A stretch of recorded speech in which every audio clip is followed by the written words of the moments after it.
Bonjour à toutes et à tous, je suis ravi de vous retrouver pour ce nouveau numéro dont vous en parle.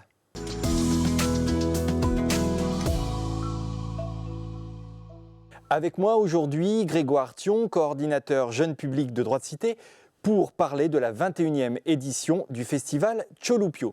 2 mois de spectacles, d'ateliers, d'expositions, de lectures et de rencontres dans 25 villes des Hauts-de-France pour les enfants jusqu'à 6 ans. Allez, on vous en parle.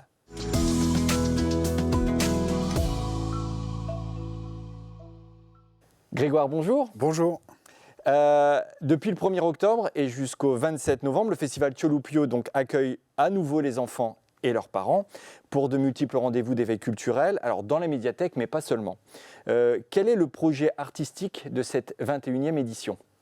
Alors on est toujours un peu sur le même projet que sur les 20 dernières éditions, qui est d'amener les enfants et leurs familles et les écoles, parce qu'on fait aussi pas mal de représentations scolaires, à venir découvrir, venir à la rencontre du livre dans tous ses états, et à travers des spectacles, à travers des expositions, à travers des ateliers, grandir et devenir curieux. Et comme ça se passe, tu l'as dit, dans des médiathèques, des bibliothèques pour la majeure partie des représentations, c'est de poursuivre ce chemin-là vers le livre et vers la découverte de ces structures-là. Est-ce que cette année, vous avez souhaité lui donner à ce festival une couleur particulière ?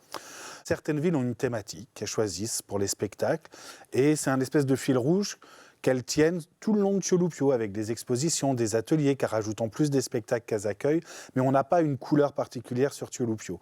L'envie, c'est toujours celle-là, c'est de rendre accessible, parce qu'au coin de la rue, dans la médiathèque de 25 villes, ou dans la salle des fêtes, ou dans la salle polyvalente, c'est gratuit, ce qui fait que tout le monde peut trouver sa place à Tcholupio.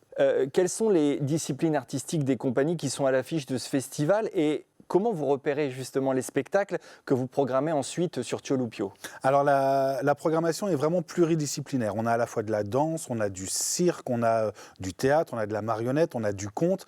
Ça vraiment, on ne s'interdit rien. La seule chose, c'est qu'on programme des spectacles qui sont vraiment à destination du très jeune public. Parce que c'est ça sa particularité. On ne fait pas un spectacle pour un enfant de 2 ans et demi ou de 3 ans, comme pour un ado de 14, comme pour un adulte. Et comment est-ce qu'on les trouve ? On va voir beaucoup de spectacles, on rencontre des compagnies, il y a des compagnies avec lesquelles on a un long compagnonnage, qu'on accueille sur leurs différentes créations. Et puis on essaie toujours de varier les propositions qu'on peut faire au public. Parce qu'on a des personnes qui, sur les 2 mois, emmènent leur enfant voir 2, 3, 4 spectacles. D'accord, oui. Et donc, d'avoir de la marionnette, ou d'avoir du cirque, ou d'avoir du théâtre, ça permet vraiment d'avoir un champ très large qu'on peut proposer aux familles. Alors on l'a dit, le livre est vraiment, et la lecture sont bien sûr au cœur de ce festival. Cette année, vous avez d'ailleurs une nouvelle fois décerné un prix littéraire départemental coup de cœur Tcholupio. Alors est-ce que vous pouvez me parler de ce coup de cœur ? Le coup de cœur, c'est un prix littéraire que Droit de Cité a monté il y a 12 ans maintenant. Et on a été rejoint par le département, qui est vraiment partie prenante maintenant du coup de cœur, et par Lis avec moi, Association de sauvegarde du Nord, qui est une association de lecteurs professionnels. Et on s'associe aussi avec des chercheurs en littérature jeunesse de l'Université d'Artois et des libraires. Et on fait une présélection d'une 20aine d'albums. Et ensuite, on prend une demi-journée avec les médiathèques et les bibliothèques participantes pour faire vraiment la sélection. Et de janvier à juin, les albums sont lus dans les médiathèques, dans les bibliothèques, dans les écoles, sur des salons du livre. Et ce sont les enfants qui votent, mais même les tout petits.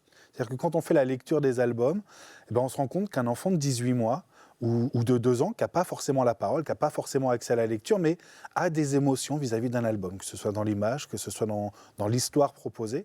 Et c'est eux qui entourent, ou des fois les parents, leur album préféré. On est en moyenne entre 5 et 9 000 votants. C'est beaucoup. Ce qui est beaucoup, parce que c'est vraiment sur tout le département. On est quasi sur 80 structures où il y a les lectures qui sont organisées. D'accord. Et donc là, cette année, c'est Un loup sort dans la nuit qui a remporté le prix. C'est donc Rudy Spitzer qui a fait l'affiche, qui avait aussi commis Un loup sort dans la nuit. C'est un petit peu quand on est lauréat du coup de cœur, on réalise l'affiche de Tiolupio D'accord. de l'année suivante. Voilà. D'accord. On parlait donc d'un auteur qui était également dessinateur, illustrateur, pardon. Donc moi, je vous propose de voir un reportage consacré à un spectacle donc, qui a déjà été diffusé dans le cadre de Tiolupio, le spectacle d'Édouard Manceau, qui s'appelle Dans le nid des géants. Un spectacle que d'ailleurs vous produisez. Tout à fait. Alors on va regarder le reportage et on se retrouve juste après.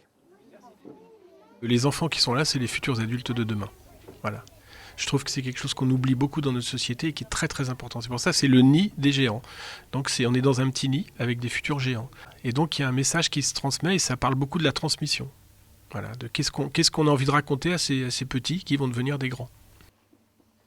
Ça doit faire bientôt 25 ans que j'écris des livres, que je fais des histoires, j'en ai fait beaucoup. Et j'ai voyagé dans le monde entier, dans des lycées français un peu partout dans le monde, dans des festivals. Je suis allé jusqu'au Japon, Nouvelle-Calédonie, en Amérique du Sud, partout.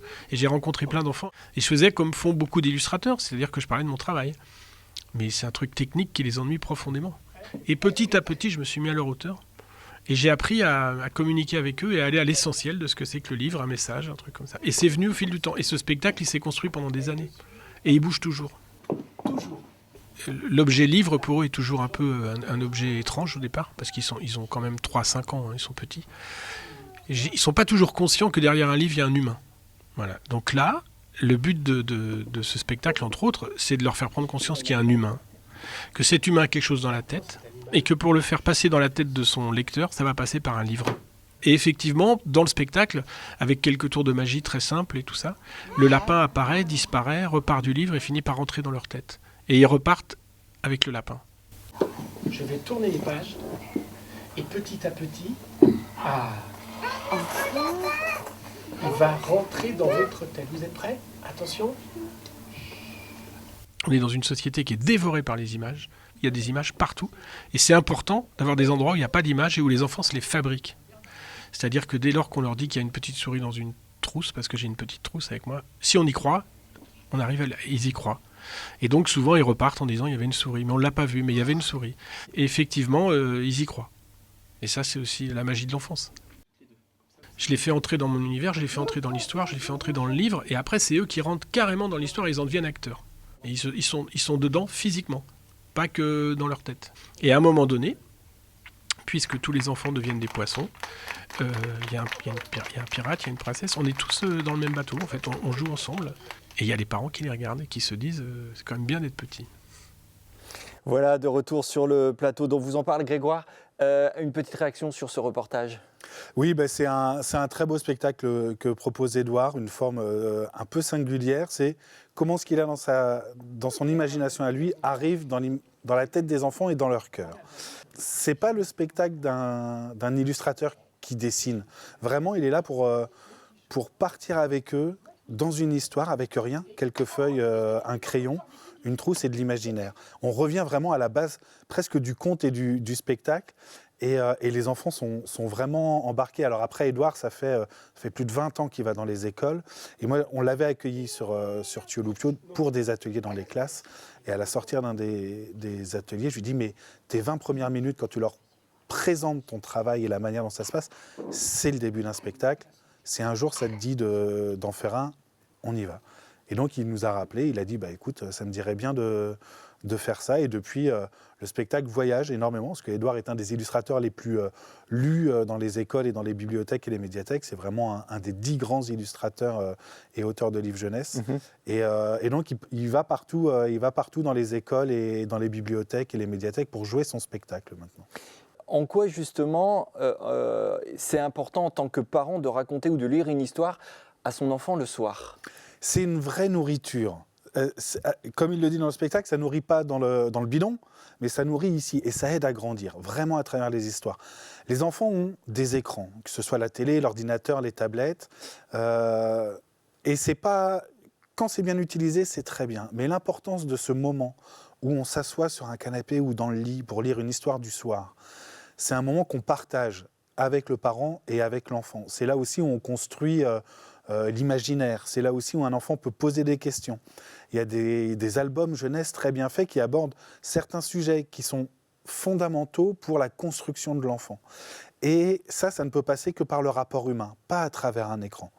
Et en plus, souvent, quand les enfants sont devant les écrans, ils y sont seuls. Là, c'est vraiment un moment partagé. Et on le retrouve sur Thiolupio, dans les spectacles, quand on fait des séances tout public, où il y a les parents qui sont là avec les enfants. C'est un moment partagé, ensemble. Ils peuvent en reparler après. Ils ont vécu les mêmes émotions en même temps.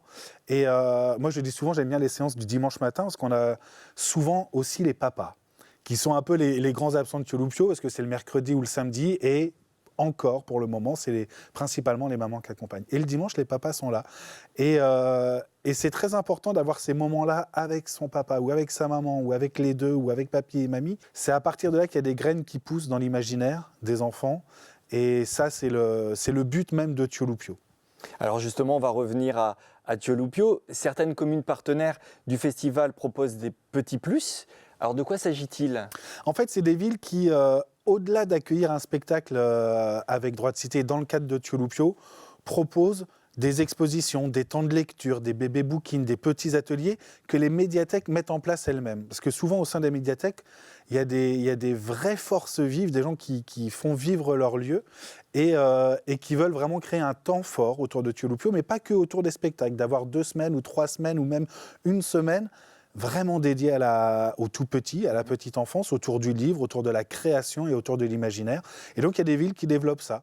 Il y a d'autres spectacles aussi de structures culturelles locales, je pense au 99 bis, je pense à l'Escapade à Hénin-Beaumont, qui viennent aussi se greffer sur le festival. C'est des partenariats qu'on lie avec les structures du territoire, parce que c'est important, c'est un temps fort, vraiment, Thiolupio.